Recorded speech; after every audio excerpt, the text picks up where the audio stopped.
Hello Falcons, this is episode 12 and today we will share how we teach closeout defense. Closeout defense is individual defensive skill which is probably the most difficult defensive technique. The defensive player has to sprint to the opponent which receives the ball and try to protect the shooting, passing or dribble penetration. At the same moment, he has quickly to transit from towards movement to lateral movement or backwards movement. So mastering closeout defense is a crucial part of winning a game because many closeout situations happens in every game. So let's get into it.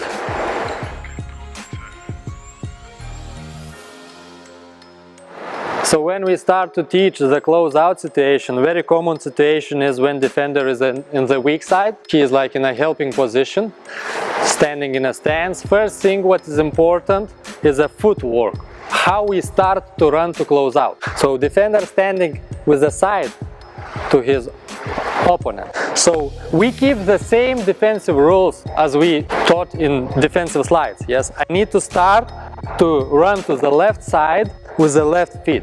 So I'm making small quick step, turning my foot toes to this direction. And second, what is important, second step must be really explosive. Yes, really explosive. Okay. Another important thing is defender has to move when the ball flies. Pass the ball on the same moment. Third thing, when ball flies, I'm starting to move, pass the ball. I need to sprint as quick as I can and start to stop me approximately at 2/3 distance. Let's say if we divide 1, 2, 3 distance in 3 parts, I need to start with a small chop steps, moving my hands up to stop the body and to cover the shooting.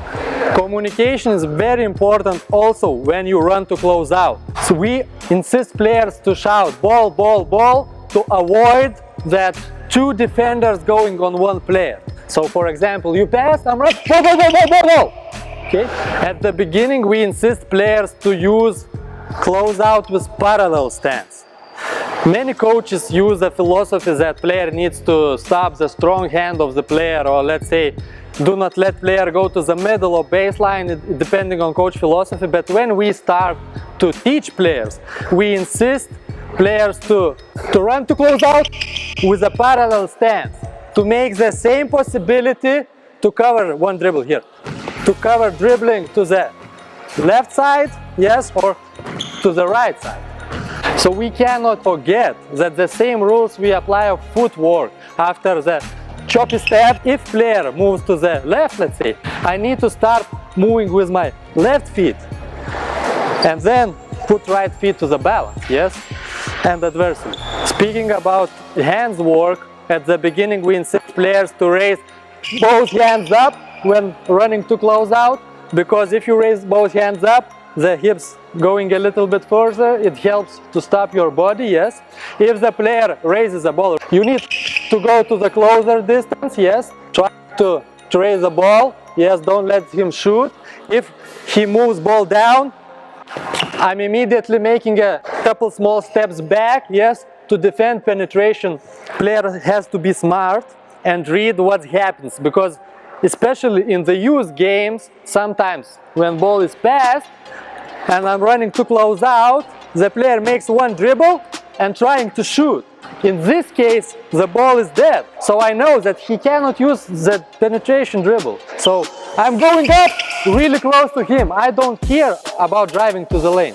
I'm moving with the flying ball together and I know that the ball is live.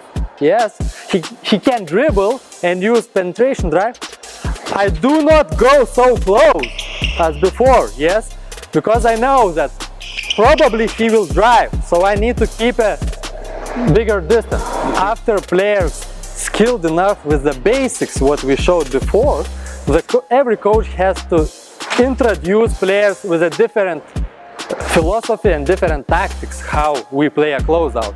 Let's say you pass, I was here in help defense, I'm running to him to close.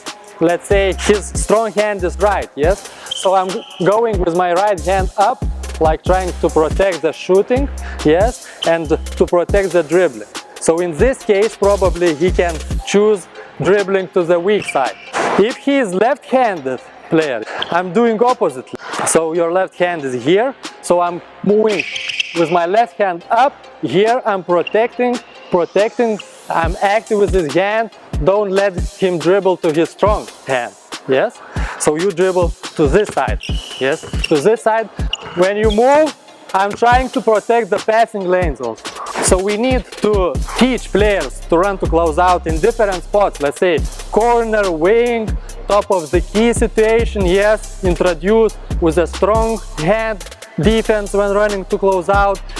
And let's say introduce to defensive tactics if we let player to go to the sideline or baseline.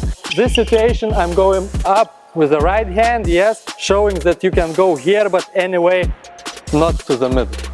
Let's say we have a big guy in the middle, and our tactics is to let shooting guard to go to the middle.